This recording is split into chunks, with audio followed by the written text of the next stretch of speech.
Olá pessoal, tudo bem? Eu sou a Flávia, sou fonoaudióloga, doutoranda do programa de pós-graduação em saúde da família e eu tô aqui para falar um pouco hoje com os professores Carlos Henrique Paiva e Luiz Teixeira, também do programa de pós-graduação em saúde da família da Universidade Estácio de Sá, sobre o atual cenário que estamos vivendo relacionado à Covid-19. Sejam todos bem-vindos. Professor Luiz, nós gostaríamos de saber como que experiências pretéritas em relação a outras crises sanitárias que ocorreram podem ajudar a compreender e até mesmo agir frente à pandemia da Covid-19 que estamos vivendo. Bom, em relação a como essa epidemia ela pode se relacionar a eventos passados e como esses eventos podem ajudar a compreendê-la, tem dois aspectos. O primeiro é que hoje em dia não se imagina mais a história como uma mestra da vida. A gente não pode pensar que o conhecimento de fatos históricos possam assim funcionar para compreender plenamente os fatos do presente. Assim, a história ela se desenvolve dentro de determinados contextos e eventos como uma forte epidemia como essa se relacionam muito mais a contextos específicos do que qualquer outra coisa. Por outro lado, esses contextos também estão relacionados a estruturas e nesse sentido a gente pode pensar que algumas estruturas que hoje existem elas podem ser melhor compreendidas pensando no passado. Assim, existem inclusive alguns historiadores que pensam as epidemias como eventos trágicos, como eventos tão fortemente trágicos que podem ser pensados como uma mesma estrutura em vários momentos. Por exemplo, aspectos como a culpabilidade do outro, a ideia de culpar sempre o outro, o desconhecido, pelo surgimento da epidemia, a ideia do medo colossal e do fato de se esconder dados sobre a doença, são características que os historiadores mostram existir em diversos eventos epidêmicos. Mas vamos à sua pergunta. Assim, eu acho que, primeiro para pensar a sua pergunta, temos que trazer à tona a principal epidemia que assolou o Brasil, que foi em 1918 a gripe espanhola.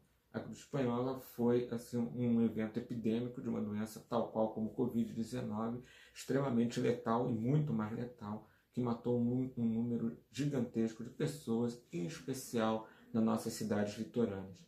O que esse evento nos ajuda a pensar o evento hoje existente?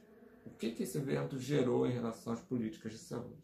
Primeiro é preciso pensar que naquele momento o Brasil tinha políticas e organização de saúde ainda muito limitada, principalmente no que tange a sua delimitação geográfica. A ação das inspetorias, das diretorias de saúde estavam muito mais relacionadas às cidades litorâneas, às grandes cidades brasileiras, do que ao interior. Assim, a grande comoção, o grande problema causado pela epidemia de gripe, a primeira coisa que fez foi mostrar a necessidade de uma reforma sanitária que ampliasse o escopo da nossa saúde pública, tanto para as zonas interioranas, como que organizasse de uma forma mais nacional a nossa saúde pública. Não é à toa que 2 anos depois do surgimento da gripe espanhola foi criado o Departamento Nacional de Saúde Pública, a primeira instituição de cunho nacional em relação à saúde brasileira. Ou seja, pensando hoje em relação ao Covid, a gente imagina que a possibilidade da epidemia colocar às claras algumas dificuldades da nossa saúde pública possam servir para ajudar-nos a pensar formas de ter uma saúde pública ainda mais atuante, mais apta a resolver problemas de crise desse sentido. Se isso não acontecer, pelo menos é isso que se espera, é isso que a gente tem que demandar. Um outro aspecto em relação às epidemias e a compreensão dessas epidemias diz respeito a como pensar a ciência e medicina. As epidemias normalmente surgem a partir de momentos de extremo otimismo sanitário. Isso se deu em 1918, quando se imaginava que o mundo cada vez mais ia se desenvolver para um mundo sem doenças, as medidas que as novas vacinas, as vacinas produzidas no período da Revolução Bacteriana, da Revolução de Pasteur e Koch, fosse acabar com as doenças epidêmicas. De repente, a gripe espanhola mostrou que isso não aconteceria. De forma semelhante, a ideia de que no final da Segunda Guerra Mundial que fosse possível, a partir dos desenvolvimento de antibióticos, a partir do desenvolvimento de inseticidas contra vetores de muitas doenças transmissíveis, acabar com as doenças, a gente vê que várias epidemias surgiram mostrando a inviabilidade da gente pensar na possibilidade de acabar com esses problemas. E o que eu quero dizer com isso? Pensar que epidemias são doenças relacionadas à nossa organização social e à nossa relação com o meio ambiente. Não é possível pensar problemas epidêmicos dessa ordem e as suas consequências sem pensar como se dão nossas relações sociais, como se organizam os determinantes sociais de saúde com a nossa relação com o meio ambiente. Tantas doenças epidêmicas que já assolaram o Brasil, como febre amarela, malária e outras tantas, sempre estiveram relacionadas à forma do ser humano lidar com o meio ambiente. De forma parecida, de forma igual, a nossa epidemia mostra isso. Se a epidemia pode ser a mesma nas diversas partes do mundo, é certo que seus efeitos serão diferentes de acordo com a capacidade das diversas sociedades lidarem com sua população, em especial com sua população menos favorecida. A impossibilidade de isolar pessoas com maior dificuldade de habitação, transporte, de sobrevivência, faz com que a epidemia tenha um caráter muito mais violento no país. Historicamente, a gente sabe que não se pode pensar em uma epidemia sem pensar que isso se relaciona a um processo de saúde muito mais amplo, muito mais relacionado à forma de pensar o outro, forma de organizar o social, forma de vivenciar a sociedade, do que somente as questões relacionadas à saúde. Professor Carlos, muito tem se perguntado sobre a capacidade do SUS de responder à pandemia da Covid-19. Qual é a sua perspectiva? E quais seriam os pontos altos e frágeis do SUS no enfrentamento do coronavírus? Bom, essa é uma pergunta muito importante, né?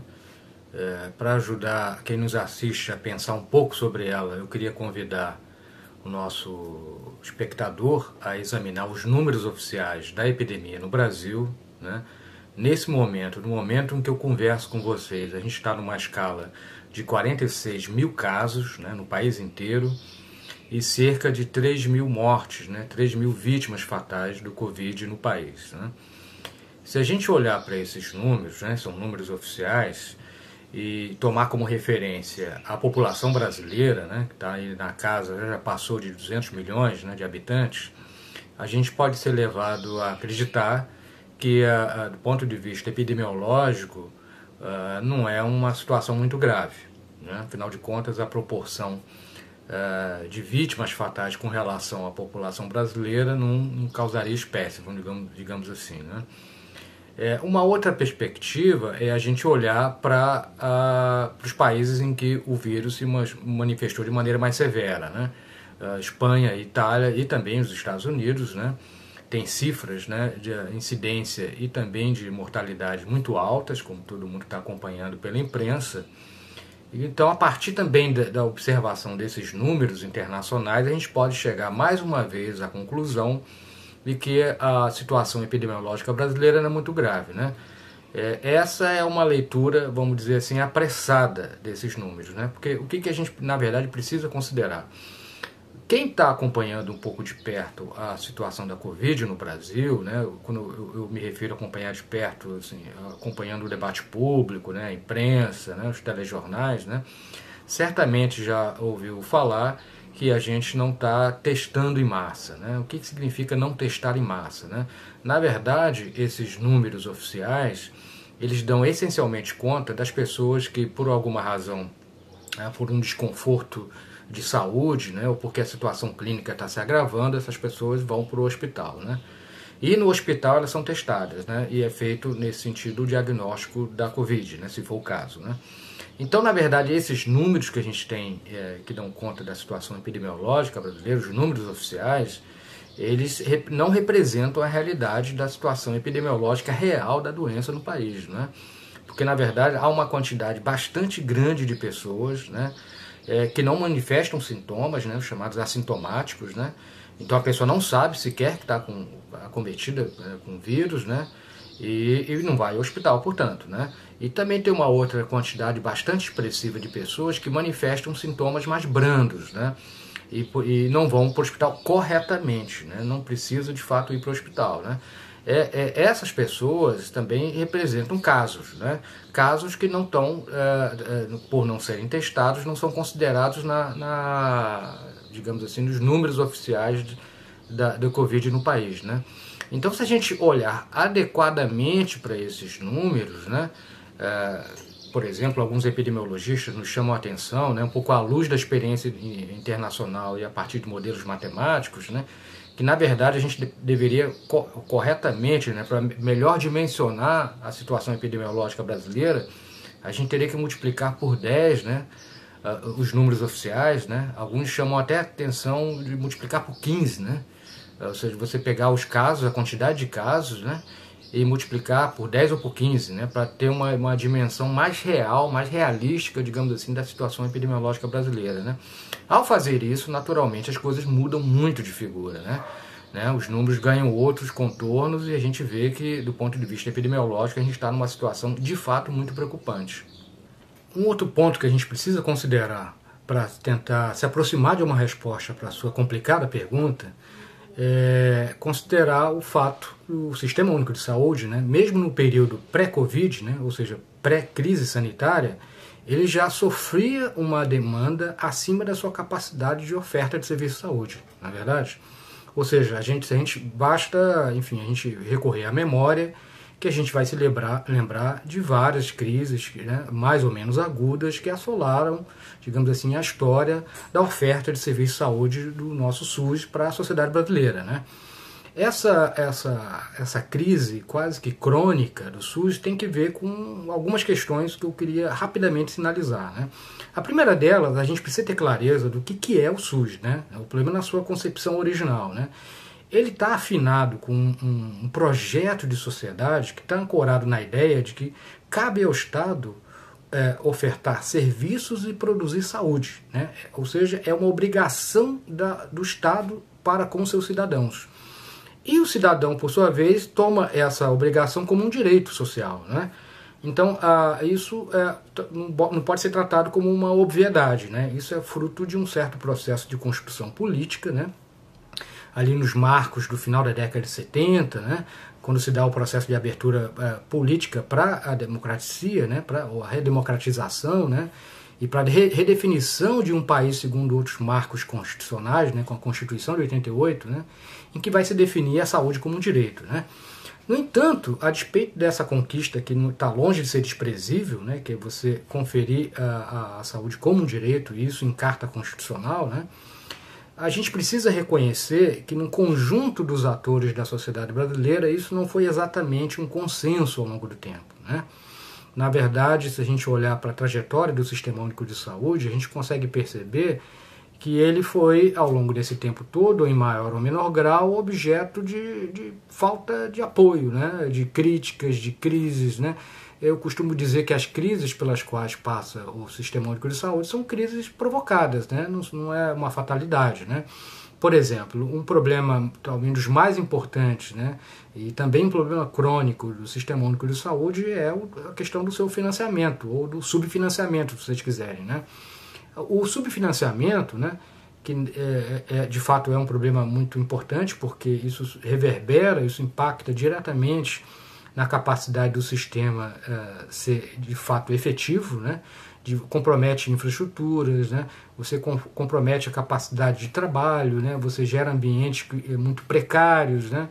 Precários do ponto de vista da sua infraestrutura, precários também do ponto de vista das relações de trabalho, né? Então você constrói um sistema que ele vive uma certa ambiguidade, digamos assim, né?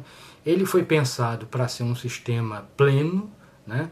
Ou seja, na sua capacidade do Estado atender às necessidades de saúde das pessoas, mas nunca teve, digamos assim, um investimento à altura, né? Nunca houve uma política vigorosa ao longo do tempo que permitisse que isso se construísse de fato, né? Significa dizer que o Sistema Único de Saúde ele tem uma base de apoio político que é capenga, entende? Ele tem inconsistências, digamos assim, ele tem problemas no seu interior que impedem, na verdade, que ele funcione plenamente, né? Isso cronicamente, né? Então, voltemos à pergunta inicial. Então, a gente está tratando de uma epidemia, né? E o uso da palavra epidemia já é um uso que impõe certo drama, né? A epidemia necessariamente envolve uma alta de casos de uma determinada doença. Esse é o cenário que a gente está colocado, né? Pelas razões que eu comentei no início da minha fala, né? Então a gente está lidando com uma quantidade muito grande de casos, né? E uma quantidade muito grande também de casos que exigem assistência hospitalar, né? Acesso a alta complexidade, a recursos, né? Como respiradores, né? Enfim, e os recursos são limitados, né? O sistema tem capacidade muito limitada de oferta, né?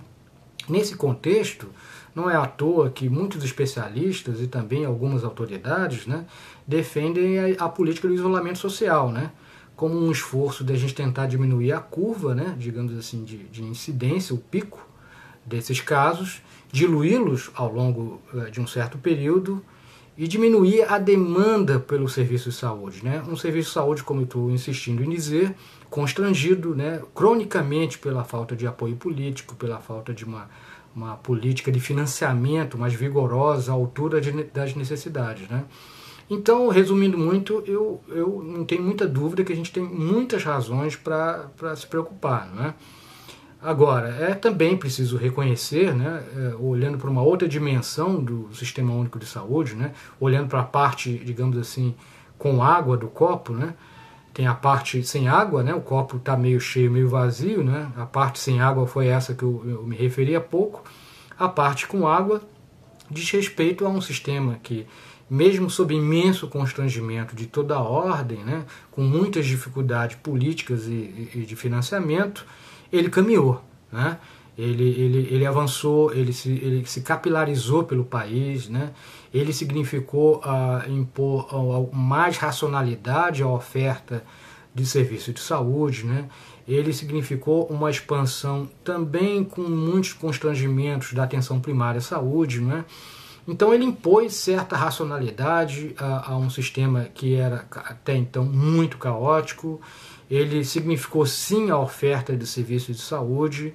Então ele não é um patinho feio, né? Ele é um projeto vigoroso.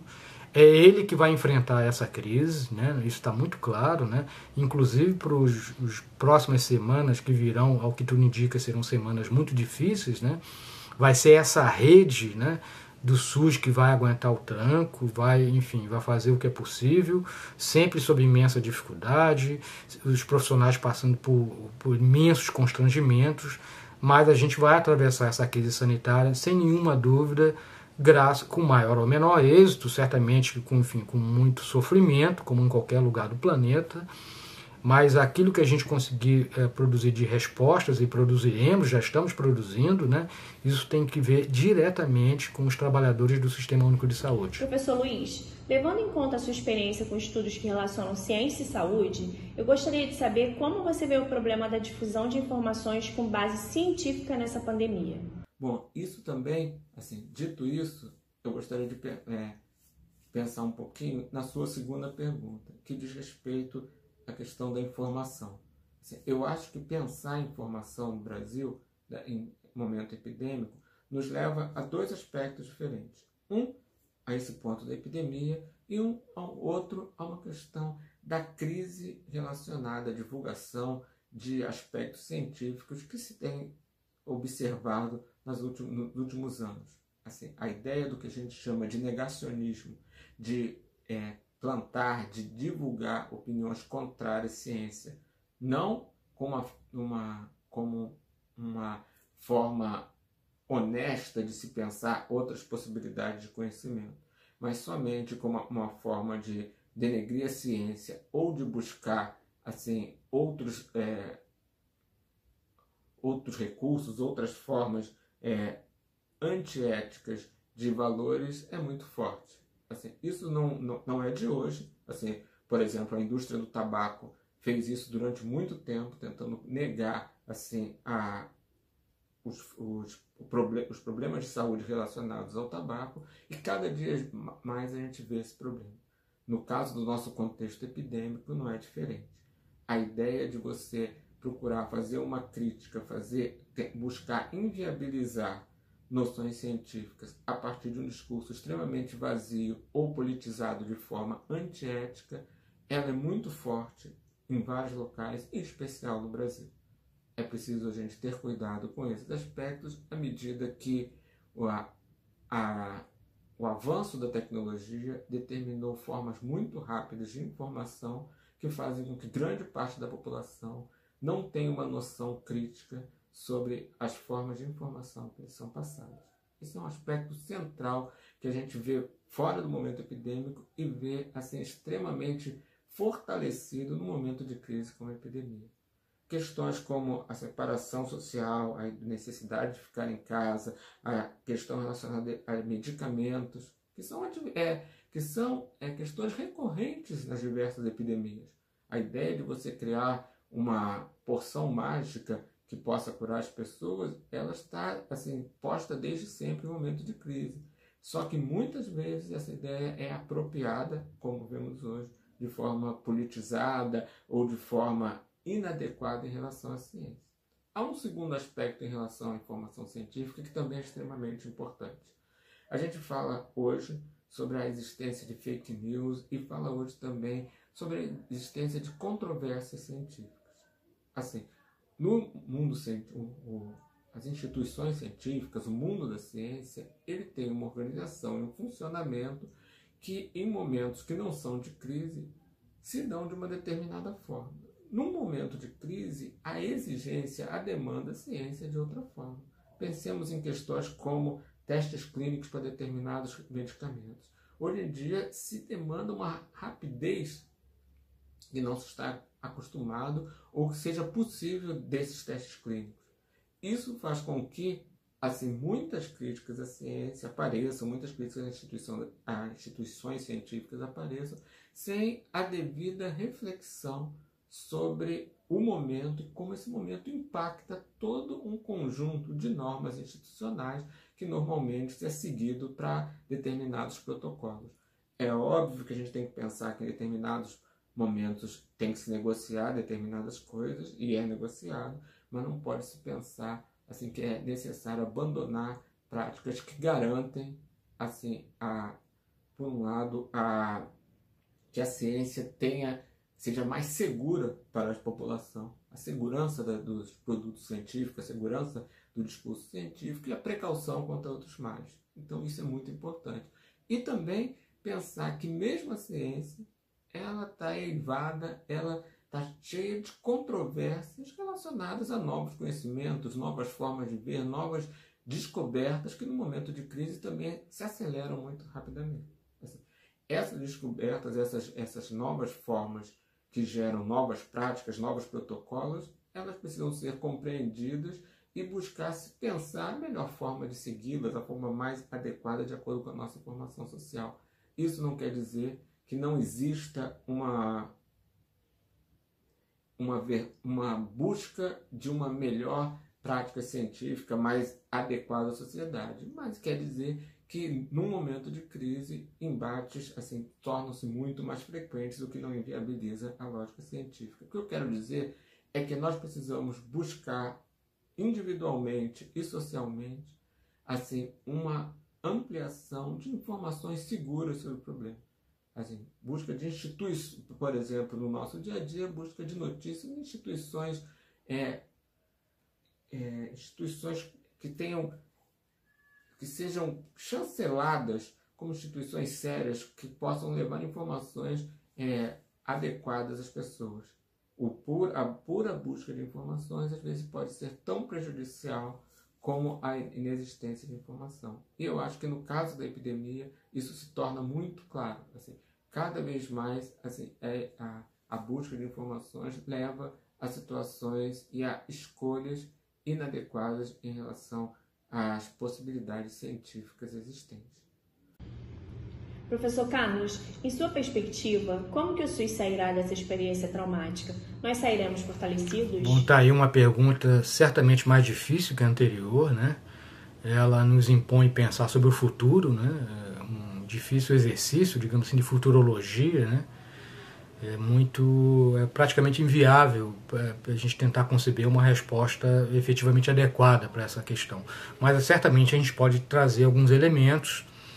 Me vem à cabeça dois importantes elementos que eu acho que a gente deve considerar para tentar produzir perspectivas para essa pergunta, ok? O primeiro ponto, eu vou me ater a uma dimensão, vamos dizer assim, mais nacional, né? Mais da dimensão do Brasil, digamos assim, né?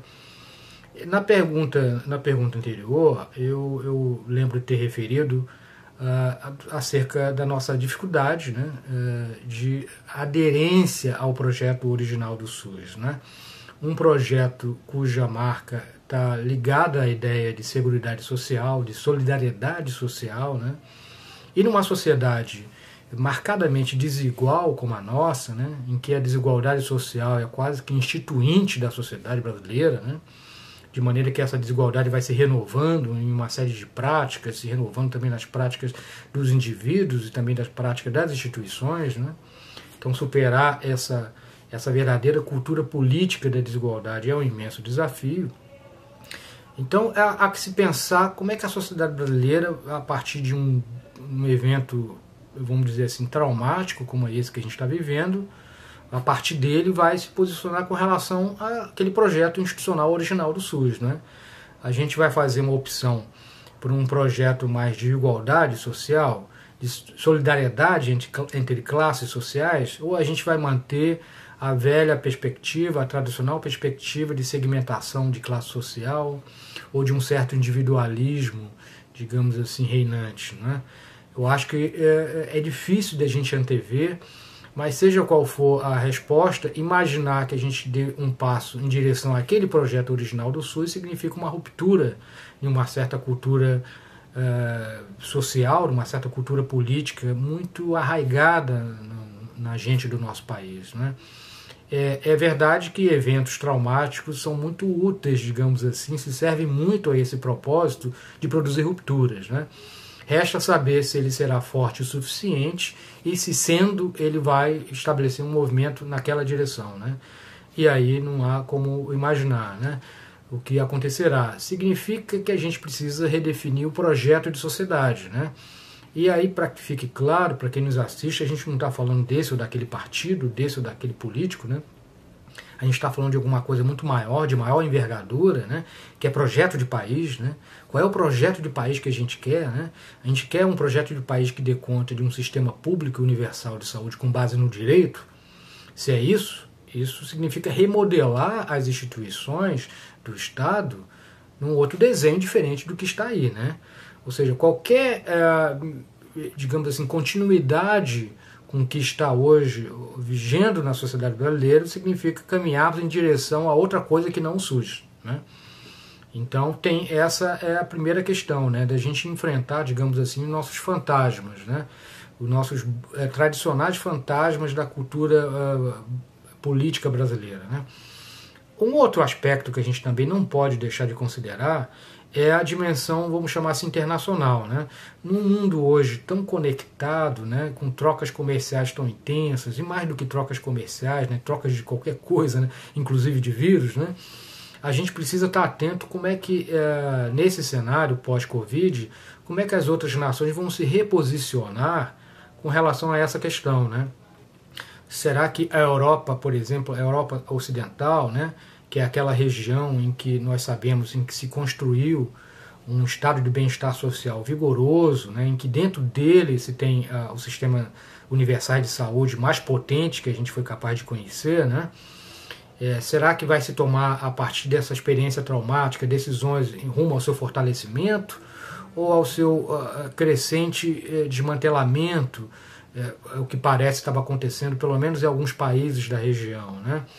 Será que a gente vai reverter certas tendências de privatização desses aparatos institucionais de saúde ou vai se fortalecer esses aparatos como aparatos públicos, né? Como bens públicos, né? eu acho que o que vai se estabelecer nesse cenário internacional, ele é muito importante nesse mundo, insisto, conectado, para a gente produzir um necessário constrangimento internacional que assuma certa direção, né? Para que fique claro o que eu quero dizer com isso, né?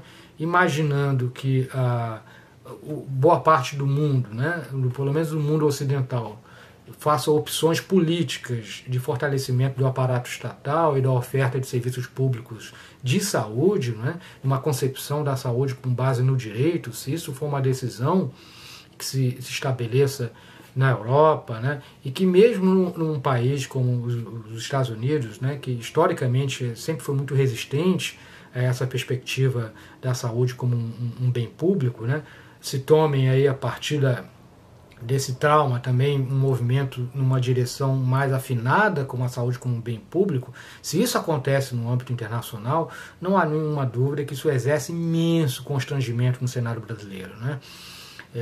De maneira que isso será certamente uma força importante de mudança também, né? Evidentemente eu não estou com isso dizendo que a relação venha de fora para dentro e aqui vai automaticamente se produzir um cenário favorável ao SUS. Não é assim que as coisas funcionam, nunca funcionaram, não será assim, não é? Eu estou dizendo que a composição de um cenário internacional em que se perceba a importância dos serviços públicos de saúde, né, ele vai ser certamente um elemento, a produção de um elemento político e normativo até favorável a gente produzir mudanças assemelhadas, no mínimo, aqui no cenário brasileiro, né? Então tudo pode acontecer, a gente ainda não sabe. Se me permite fazer um comentário mais de sintonia mais fina, me parece que hoje, olhando por hoje, né, não é o que acontece daqui uma semana ou 2 semanas que a gente não sabe o que será ainda, né, mas por hoje acho que não há nesse momento razão para sermos otimistas, né, porque o que a gente está percebendo hoje é um movimento, pelo menos no âmbito internacional também, né, contrário a essa perspectiva de fortalecimento das instituições públicas, né, um certo esvaziamento de uma perspectiva de cooperação internacional, de multilateralismo, tudo isso está em crise, né? Tudo isso, é verdade, já vinha de uma certa crise e parece que está se ganhando um tom mais radical nesse contexto, né? Haja vista a crise que está passando hoje a OMS, né, com a diminuição de repasse de recursos norte-americanos para a organização, né? Então, aparentemente, se abre aí um cenário adiante muito difícil para a Organização Mundial da Saúde, né? E soa estranho exatamente no momento em que se demanda cooperação e maior articulação internacional entre os países e outras forças políticas, né? Mas não é o que está acontecendo, esse é o ponto. Então, hoje, o cenário ele é um tanto desolador, mas temos que ver, né, como é que daqui em diante as coisas vão se operar. Não tem, é o que se pode dizer com alguma segurança.